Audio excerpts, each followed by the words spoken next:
Muy buenas, inicio de semana ya, última del mes de agosto, donde empezaremos también el mes de septiembre. Nos queda muy poquito, Nos queda muy poquito para afrontar el gran dilema del inversor en este fin de año. ¿Ha reflexionado seguro el inversor? ¿Han reflexionado? ¿Han pensado? Y la clave fundamental está en entender dos cuestiones clave. La liquidez en el mercado, que llevaría al inversor a pensar que todo esto no ha terminado todavía, sino que hay un fuerte camino todavía al alza, mirando lo que ha sucedido en momentos de liquidez como el actual. Lo explica muy bien Juan Ignacio Crespo esta mañana en su newsletter alrededor de la liquidez histórica en entornos como el actuales, y que en un entorno de crecimiento del mercado del 16%, este podría crecer todavía hasta el entorno del 29%, dice Juan Ignacio, si miramos bien la liquidez y lo que ha sucedido con esa entrada de liquidez en este último año.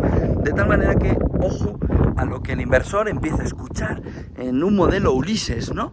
Tiene las sirenas, cantan de fenomenal, es una maravilla, qué bien cantan, me quiero ir con ellas, pero una parte del inversor dice, cógeme bien al mástil por lo que pueda venir. Y lo que pueda venir ha dejado sus primeras patitas en el mes de agosto. Empieza a dejar una preocupación importante con China. Miren lo que ha sucedido esta noche, un movimiento en China del 5,5% en el mercado, una vez que se conocía que esas comisiones, esos timbres, esos impuestos sobre las acciones chinas del 0,1% se reducían al 0,5%, y luego la subida, y luego el movimiento de vuelta al mercado de Evergrande con una caída de más del 80%. Se ha llegado a desplomar más de un 80%. En ese entorno, China es ahora mismo, junto con la guerra de Ucrania, los dos factores fundamentales de la economía. Lo que está mirando en los negocios ahora mismo es si puede haber un cisne blanco, cisne negro, porque eso va a marcar y mucho esa fotografía en el entorno de la toma de decisiones por parte del inversor, pero mirando a la liquidez y mirando sobre todo a si China de verdad es un factor que desestabilice el conjunto de la fotografía. Si la desestabiliza el conjunto de la fotografía, cuidado, porque desde China nos puede venir un impulso, un golpe bastante fuerte al momento actual. De tal manera que el inversor, como les decía, vive sus últimas horas de descanso, de pausa, de entorno de pensar, de tranquilidad, en un entorno en el que no lo tiene nada claro para la vuelta. Cree que este movimiento, le han dicho muchos analistas durante este agosto, es caído del cielo porque le permite tener un rally de fin de año mayor del que tenía, pero también vemos cómo los gestores de fondos están recogiendo parte también de esas ganancias. Por lo que dudas y dudas. Y como les decía, la figura clave de este fin de año es Ulises. Ulises bien anclado al mástil para evitar los cantos de sirena, o Ulises desatándose del mástil para buscar que no solo sean los cantos de sirena, sino encontrar a esas ansiadas sirenas que tienen esos cantos tan maravillosos para el inversor en este momento. China sigue mostrando en este inicio de semana muchas dudas, y a partir de ahí hay que caer en Europa, porque la clave fundamental a la hora de caer en Europa está en Jackson Hole. Lo vimos la semana pasada, pues no sabría calificarlo, ya los califiqué la semana pasada. Muy decepcionante el discurso de Jerome Powell a la hora de entender un poco más qué había en el horizonte, pero también muy decepcionante también cuando miras a Europa, ves la reunión en el 14 de septiembre, y lo va a marcar mucho el dato de inflación de esta semana, del jueves. Cuando conozcamos a las 11 de la mañana si ese dato de inflación le da algo de respiro al Banco Central Europeo, a Christine Lagarde. Hasta ahora, data, muy Simeone, muy cholo, muy cholista toda la fotografía, pero no vemos más allá. Y fíjense, porque si volvemos al principio, vemos el punto de la liquidez como elemento fundamental, con lo que nos dice hoy Juan Ignacio Crespo en su newsletter.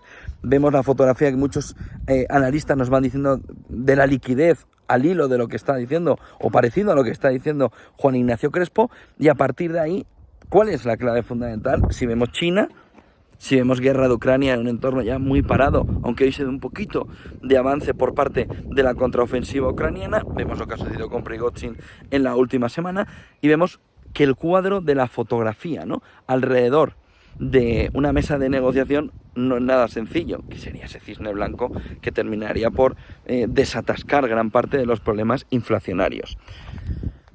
¿Cuál es el problema en Europa? El problema en Europa se llama estanflación. El problema en Europa se llama que los poderes públicos están no viendo, un año y medio después, el gran problema que tiene el conjunto de la economía europea.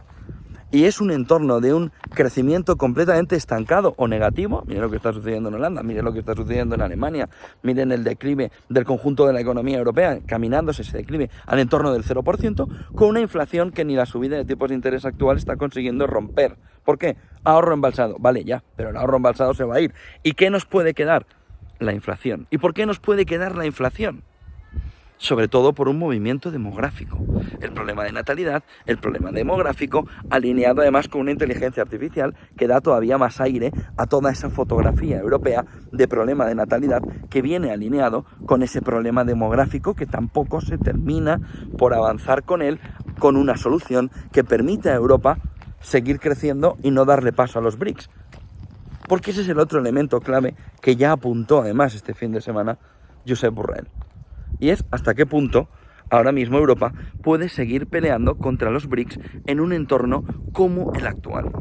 Hasta qué punto Europa puede seguir compitiendo sin materia prima, sin tierras raras, sin energía, ante unos BRICS que vienen como un bólido, vienen como Fernando Alonso ayer pidiendo paso a ver si puede incluso atacar a Verstappen. Viene crecido en los BRICS. ¿Y qué hace Lagarde? Mirar un data que nadie entiende en Europa. ¿Cuál es el data que Christine Lagarde está mirando? Porque es incomprensible. ¿Hasta qué punto? Y va a ser la reunión más problemática esta del Banco Central Europeo en Frankfurt del 14 de septiembre, dentro de 2 semanas, porque una parte del Banco Central Europeo entiende hay que empezar a mirar otros datos que no son simplemente la inflación. Y a partir de ahí, ¿con qué nos encontramos? Con una Europa que está viviendo en una situación complicadísima a la hora de ver más hacia adelante cuál es la solución inflacionaria al conjunto de su economía. Porque la entrada en una estanflación sería el peor o la peor de las soluciones por parte de Europa para toda la crisis que ha vivido en el último año y medio, sobre todo desde el inicio de la guerra de Ucrania, pero que ya venía llevando desde antes. Solución demográfica, solución salarial, solución tecnológica, para intentar encontrar un camino que Estados Unidos busca y lo puede encontrar gracias a que Europa no hace ese movimiento. De tal manera que esta semana, este inicio de semana, que como les decía, todavía es un poco de agosto, pero que ya empieza esto a moverse mucho, nos pone ante el foco de todos esos problemas. Liquidez, China, cuidado con la guerra de Ucrania, ojo con Taiwán, el movimiento del máximo mandatario de Foxconn queriendo ser presidente, China, liquidez y dudas de un inversor que ve en estos momentos que la gran panoplia, ¿no?, el gran catálogo de problemas que se acerca al conjunto de la economía, pero que no terminan de impactar, le lleva a pensar si tiene que seguir ahí o si tiene que empezar a pensar, como Ulises, que es mejor atarse al mástil y evitar a las sirenas y solo escuchar su canto en el mejor de los casos. Vamos a ver durante el día cómo van yendo los pocos datos macro que vamos conociendo, sobre todo la M3, que va afrontando cómo va saliendo el dinero aquí en Europa, y a partir de esa M3 también el Banco Central Europeo debería empezar a valorar cómo un entorno de caída de masa monetaria no implica un movimiento también desinflacionario fuerte, que no lo está consiguiendo tener, precisamente porque falta una de las patas fundamentales en Europa: cortarle a los gobiernos ese ánimo de gasto, que está actuando contra la política monetaria, esa política fiscal, esa política de gasto de los países que está inundando todavía. Fíjense que, por ejemplo, en España no se ha dejado ni tan siquiera en el último mes por parte del Banco Central Europeo de comprar deuda. ¿Por qué? Porque los gobiernos gastones necesitan de esa contraparte. Liquidez, China, cuidado en el entorno de guerra de Ucrania, porque va en avance muy grande ahora sí la contraofensiva en una parte, en sureste. Vamos a ver cómo se va a evaluar en los próximos días y cómo se reacciona desde el lado de Rusia. Siguen los ataques en Crimea, está todo el capítulo de Prigozhin prácticamente frenado ahora mismo con el movimiento de Rusia alrededor de cómo puede ir el avance de Ucrania. Y vamos a ver en todo este entorno si los cisnes son blancos, negros o no hay cisnes, y seguimos en la misma fotografía de este 2023. Buen día y buen negocio.